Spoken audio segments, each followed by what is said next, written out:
కూడా లేడు ఆఖరికి. అంటే ఎంత దుర్మార్గం అంటే ఇవాళ 20 నెలల పరిపాలన వచ్చి ఒక్క మంచి పని ఒక్కటంటే ఒక మంచి పని చేసిన పరిస్థితి ఉన్నదా?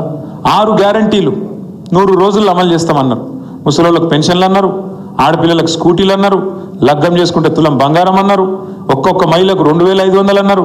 ఏడవైనారు అయ్యా అంటే అంటే ఒకటే డైలాగ్ నేర్చుకున్నాడు. కేసీఆర్ అప్పులపాలు చేసిపోయిండు, నేనేం చేయాలి? నేను ఒక్క మాట దయచేసి మిమ్మల్ని అందరినీ ఆలోచించమని అడుగుతున్నాను. కేసీఆర్ ఉన్నప్పుడు కరోనా వచ్చింది. కరోనా వస్తే ఏం చేసినా మన అందరం ఎవరిళ్ళలో వాళ్ళు గొల్లెం పెట్టుకుని పన్నవాలే సపడేక ఏడ ప్రాణానికి గండం వస్తుందో బతుకుంటే బలసాకు తినచ్చు అని చెప్పి ఎక్కడోళ్ళు అక్కడ దర్వాజాలు పెట్టుకొని పక్కింటితో కూడా మాట్లాడకుండా మూతికి బట్ట కట్టుకొని ఎక్కడోళ్ళు అక్కడ ఇంట్లో ఉన్నామా? ఉంటే అసలు దమ్మిడి ఆదాయం ఉండేది ఆ రోజు మన ప్రభుత్వానికి రూపాయి ఉండేది ఆదాయం? ఒక్క రూపాయి ఆదాయం లేదు. ఎందుకంటే అన్ని బంద్ పడ్డాయి. దుకాణాలు నడవై, థియేటర్లు నడవై, రెస్టారెంట్లు నడవై, యాడికెళ్ళి వస్తాయి పైసలు గవర్నమెంట్కు? లేవు.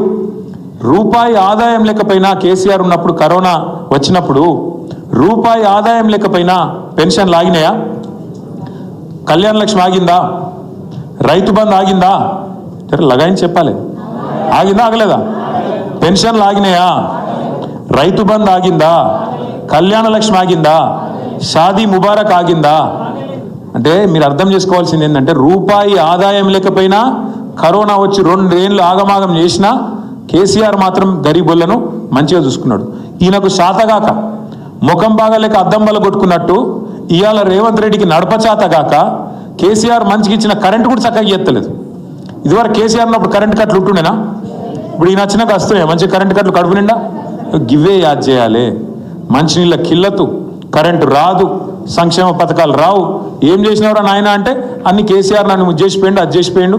నేను ఇక్కడ లంకె బిందెలు ఉంటాయనుకొని వచ్చినా లంకె బిందెలు లేవు. ఎవడన్నా ముఖ్యమంత్రి లంకె బిందెలు అని మాట్లాడతారా? లంకె బిందెల కోసం ఎవరు తిరుగుతారు? తువ్వాల కప్పుకొని గడపారలు తీసుకొని తటపార తీసుకొని ఎవడు పోతాడు? అర్ధరాత్రి దొంగలు పోతారు.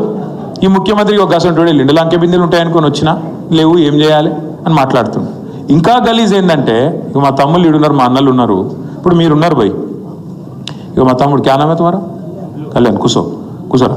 ఇప్పుడు కళ్యాణ్ ఉన్నాడు, మంచి అట్టకట్టున్నాడు, మంచి షర్ట్ వేసుకున్నాడు, పైకి వెళ్ళి నల్ల షర్ట్ వేసిన వాడు, లోపల బనీన్కు పొక్కలు పడ్డా చెప్తున్నా, ఊపర్ షేర్వాణి అందరు పరేషాని అన్నట్టు లోపల బనీన్ సక్కగా లేకపోయినా మీదికి వెళ్ళి మాత్రం కడకంగి చేసుకొని ఉండాలి. నేను కూడా గంతే, ఎవరైనా గంతే.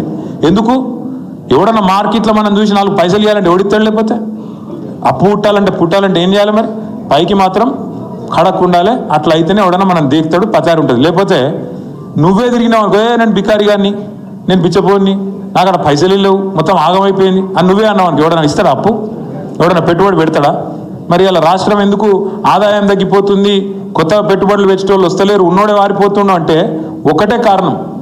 స్వయంగా ముఖ్యమంత్రి చెప్తుడు, నా రాష్ట్రం క్యాన్సర్ పేషెంట్లు ఎక్కున్నది, నా రాష్ట్రం ఎయిడ్స్ పేషెంట్లు ఎక్కున్నది.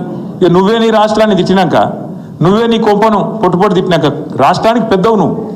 ఎవరు ఎట్లా మాట్లాడాలి? ఇంకా ఎంత ఘోరం అంటే ఆఖరికి ఎంత ఘోరం అంటే నేను ఢిల్లీ పోతే నాకు అపాయింట్మెంట్ ఇస్తలేరు, ఎందుకంటే చెప్పులు ఎత్తుకపోతేనేమో అని భయపడి అపాయింట్మెంట్ ఇస్తలేరు అంటుండు. ఇక గిసంటోడు మన ముఖ్యమంత్రి, మన కర్మగాలి. ఈయనకట మళ్ళీ ఈ అందానికి మనం ఓట్లే అన్నట, మళ్ళీ కాంగ్రెస్ వాళ్ళ అందానికి ఇలా 20 నెలల పరిపాలనకు మనందరం పోయి గుద్దులాట జూబ్లీ హిల్స్లో. నేను అందుకే అంటున్నా, దయచేసి ఆలోచన చేయండి.